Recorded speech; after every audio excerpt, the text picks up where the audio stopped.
manatra ny araba pijery-jaina sainam-panajana indray ianao anaraka hatramin'ny farany fampalalana vao amin'ny teny malagasy eto amin'ny fahita lavitra ma TV ny makasika ny trangam-piarahamonina ny fahitana teratany Sinoa maty tao anatina fiarakodia iray eo ihany koa ny zavantranga tetsy talata maty lehilahy lehibe iray no hita faty ihany koa teny amin'izany toerana izany ankoatr'izay ny sehatra toe-karena ny vahaolana hita ho an'ireo mpanjifa ao anivon'ny banque BICM ary ankoatra izay ny tetikasa samihafa ao anatin'ny fanadiovana ny tanàna sy ny fidiovana ihany koa dia hoentina aminao zany amin'ny takariva ity anisan'ny andrasana maro fatratra amin'ity taona 2024 ity ny fanatanterahana ny fifidianana communal ny fifidianana be ny tanàna no ahafantarany maro izany etsakilana nefa tsy mbola fantatra ihany koa ny fotoana andiniana ny lalàna amin'ny fehizan'ny fifidianana izany.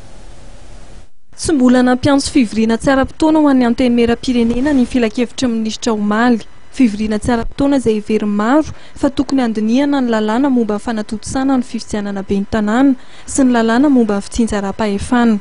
Nanamafy ny teo anivo fahefana mpanantanteraka fa ny fametrahana ny lalàna fototra momba ny fitsinjaram-pahefana ny zava-dehibe. Ary ho tanterahana mialohan'ny fivoriana ara-potoana ny anteny mera-pirenena aloha ny atrikasa momba ny fitsinjaram-pahefana. Araka ny voalazako teo mbola misy aloha ny lalàna fototra mahakasika ny fitsinjaram-pahefana. Rehefa vita sy mipetraka izay lalàna izay dia tsy misy antony mahasakana ny tsy fanatanterahana ny fifidianana kominaly. Noho izany izahay dia tsy afaka mamaritra antsika ny daty hoe tsy maintsy amin'ny volana izao ny fifidianana kominaly fa ny fametrahana lalàna fototra io aloha no tena zava-dehibe sy maika ho an'ny fitondram-panjakana mialohan'ny hirosoana amin'ilay fifidianana. Mahakasika ny mpamatsy vola na dia ny vola notonony zareo arany tsy ahafahantsika mamita ny fifidianana. Noho izany tsy maintsy hiezaka ny fitondram-panjakana amin'ny fanatanterahana amin'ny fifidianana io na inona tsy ho resaka antony ara-bola ngamba no sakana fa io lalàna fototra io mihitsy no tena maika dia maika amintsika aloha amin'izao fotoana izao.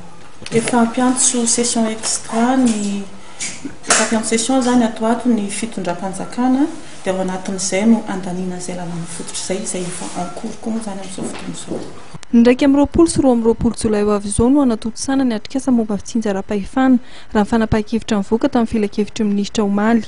Mbola mipetraka ho fanontaniana araka izany ny fisian'ny fifidianana kominaly amin'ity taona 2024 ity.